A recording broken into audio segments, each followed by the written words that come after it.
Join us on the program right now. Grant Anastas-King is with us, the co-president of the Tar Heel Rifle and Pistol Club. Grant, how you doing? Doing well. Thank you for having me. You bet. Thanks for coming on the program.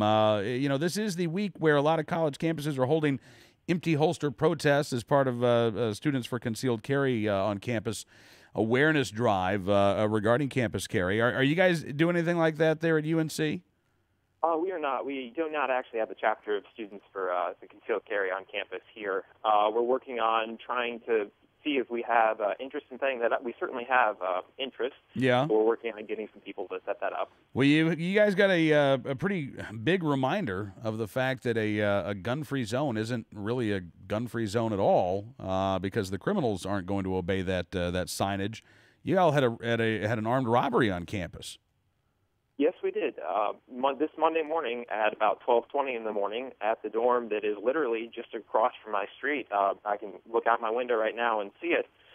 We had an armed robbery where two gunmen broke into this dorm.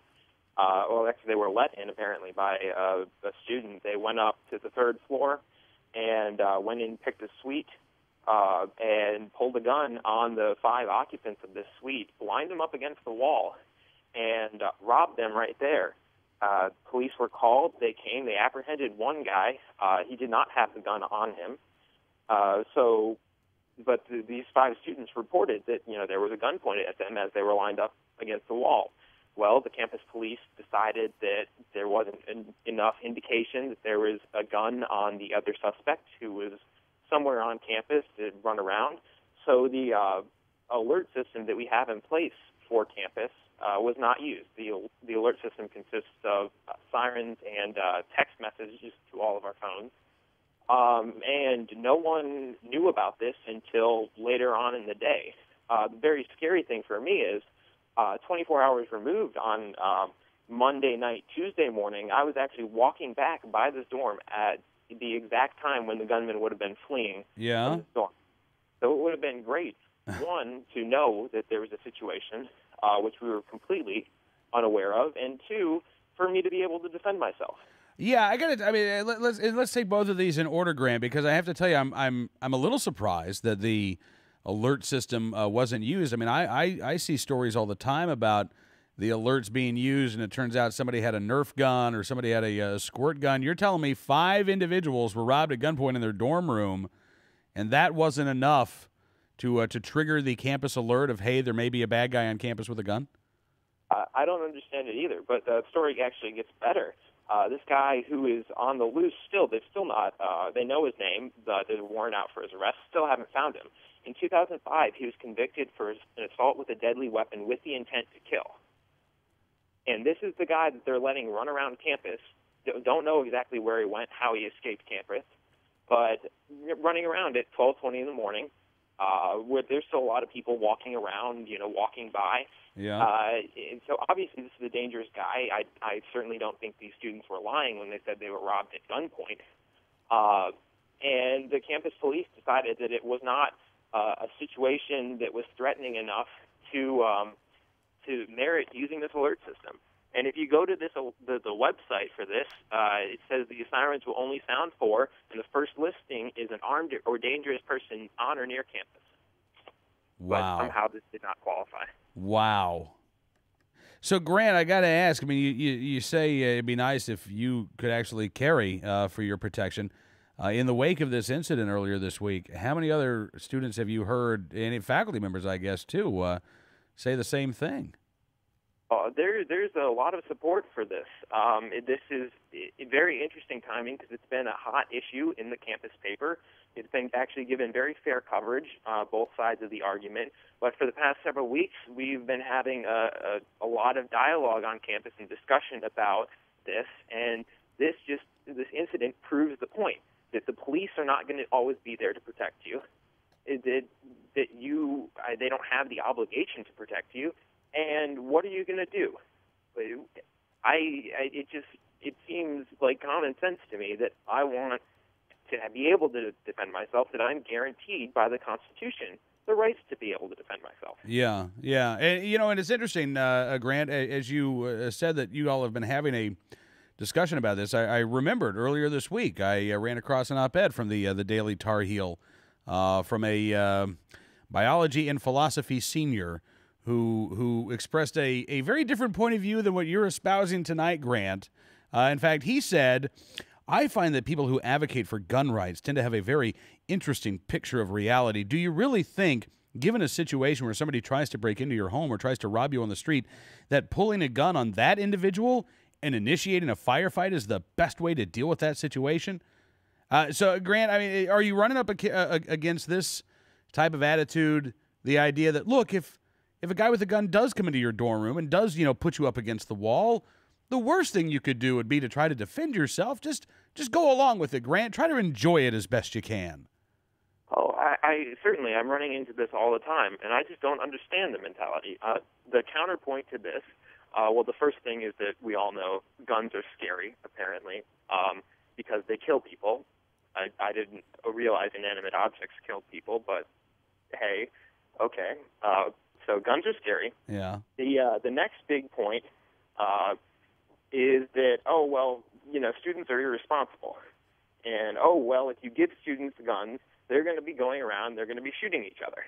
And, you're going to go to the frat party, and there's going to be someone, gets cut in the keg line.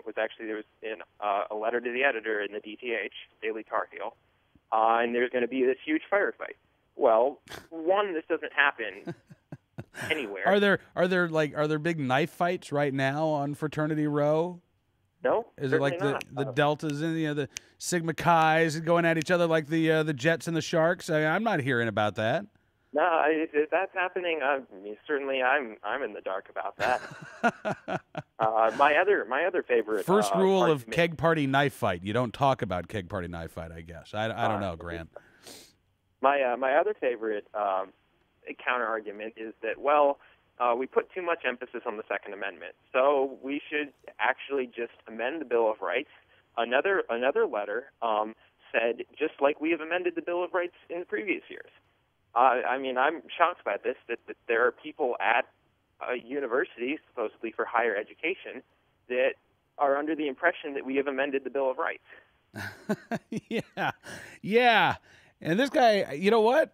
I think I'm looking at this right now. Just as we have amended our Bill of Rights to better reflect the times. Yeah, we're talking about the same op-ed guy. At least he was a philosophy and not a history major, Grant. That's, I guess, maybe the one saving grace of this. But, I'd remind that guy, in all of the amendments to the Constitution, only once have we repealed another constitutional amendment. And that was when we decided that prohibition had been an absolute failure, that the idea of simply banning an inanimate object from our society in all of its forms in its entirety, that didn't work. That was the one time we actually repealed a constitutional amendment. And he would like to pass some sort of amendment that would ban firearms, that would ban the Second Amendment. Unreal. Yeah, and if we're to do that, what's to say that we don't say knock out freedom of speech, freedom of press, freedom of religion? Oh, sure, we can make life so much simpler if we just didn't have so many freedoms and liberties to worry about. Oh, geez, communism is great on paper. Well, Grant, listen, man, I'm really glad you could come on the program tonight. Tell me about the Tar Heel Rifle and Pistol Club. How many students do you have? We currently have about 40 members, about 120 that are on our email list, and we've really been growing over the past year. The organization was sort of defunct, but over the past year we've grown. We brought the NRA actually came to campus to do their NRAU program. Cool. That was a great success. We had Dave Buchanan here this semester speaking about Second Amendment rights, and we've actually obtained funding from the university to go out and go to the range. So there's a lot of interest in this. As much as people want to say that we are just, a crazy small minority, there's not. There are people writing in letters to the paper expressing the pro-gun viewpoints. These are people that I don't know, I've never met, that aren't involved in our club. But people are realizing that if you want to defend yourself, you're going to have to be able to do that for yourself. So thus, people are wanting to become more educated on firearms. We promote gun safety, really believe in just embedding the gun safety into people so that there are no shooting accidents. Yeah. And we want to promote Second Amendment rights on campus, stand up for something that a lot of people, look at us funny for, and just be an outlet for people to go shooting, talk about guns, talk about concealed carry, and anything Second Amendment or shooting related. All right. Well, listen, Grant, you keep up the great work. I mean, you are you and others like you on college campuses right now, I think, are making a big difference. I know it's tough. I know sometimes you may feel like you're outnumbered, but I'm glad to know that you're getting a lot of support from students who aren't even members of the organization. Keep it up, and look forward to talking to you again soon.